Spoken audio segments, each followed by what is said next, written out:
दोस्तों, जैसा कि आप जानते हैं, हाल ही में उत्तर प्रदेश सरकार द्वारा एक बेहद महत्वपूर्ण योजना चलाई गई है जिसका नाम है मुख्यमंत्री युवा उद्यमी विकास अभियान।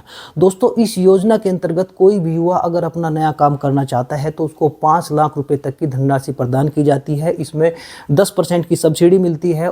वैसे तो यह GMDIC विभाग की योजना है दोस्तों, लेकिन इसमें लोन बैंक द्वारा प्रदान किया जाता है। और इस लोन की महत्वपूर्ण विशेषता यह है कि इसमें कोई भी ब्याज नहीं देना पड़ेगा। 4 साल में यह पैसा जमा करना पड़ता है, लेकिन ब्याज मुक्त यह लोन है। और दूसरी महत्वपूर्ण विशेषता यह है कि इसमें बैंक जो लोन देगा अपने यहाँ कोई गारंटी नहीं रखवाएगा। गारंटी का मतलब दोस्तों, जब बैंक में हम लोन लेने जाते हैं तो हमारी ज़मीन जायदाद गारंटी के रूप में बैंक में रखी जाती है और तभी लोन प्रदान किया जाता है। लेकिन इस योजना में ऐसा नहीं होगा। यानी अगर किसी व्यक्ति के पास बिल्कुल भी संपत्ति नहीं है तो उसे भी यह लोन मिल जाएगा। आपने देखा होगा कुछ व्यक्ति आर्थिक रूप से सशक्त नहीं होते, वह डेली बेसिस पर भी उधार लेते हैं और उनका जो ऋण है वह बहुत हो जाता है और उसको चुकता करने में वह असमर्थ होते हैं। तो ऐसे व्यक्ति भी उस बंधन उससे छुटकारा मिल सकता है उनको डेली बेसिस के पैसों से, और बैंक से ऐसा लोन 1 लाख, 2 लाख, 5 लाख रुपए तक का बिना गारंटी का लोन उन लोगों को मिल जाएगा।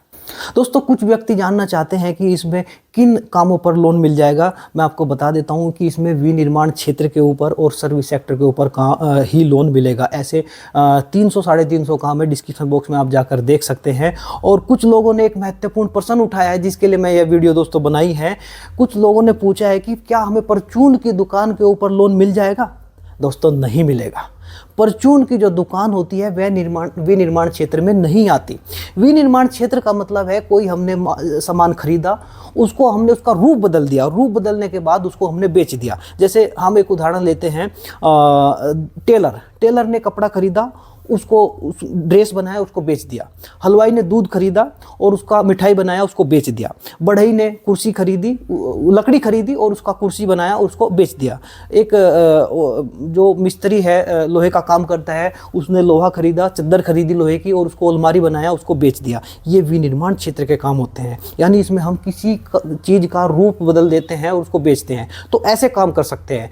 परचून की दुकान विनिर्माण क्षेत्र का काम नहीं माना जाता। वहाँ तो हम एक सामान खरीदते हैं, जैसे हमने नमक, मिर्च, धनिया, जीरा खरीदा, या कोई स्टेशनरी की दुकान है, कोई चीज़ खरीदी और कुछ लाभ लेने के बाद उसको हम बेच देते हैं। ये विनिर्माण क्षेत्र का काम नहीं होता। तो परचून की दुकान हम इसमें नहीं कर सकते। इसके अलावा कोई शोरूम वगैरह है, जैसे कपड़ों का शोरूम होता है, जूते, चप्पल वगैरह, इस टाइप का काम भी हम इसमें नहीं कर सकते। विनिर्माण क्षेत्र में ये काम नहीं आते।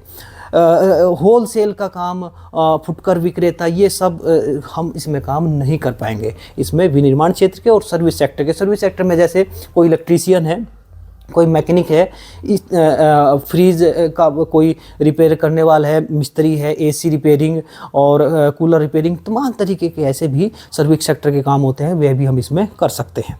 इसके अलावा दोस्तों, अन्य इस योजना के बारे में कोई आप बात पूछना चाहते हैं, नीचे डिस्क्रिप्शन बॉक्स में भी उसके बारे में बहुत सारी वीडियो मैंने दी है, और कुछ बात करना चाहते हैं तो मेरा WhatsApp नंबर है, इस पर आप मैसेज करके मुझसे चर्चा कर सकते हैं।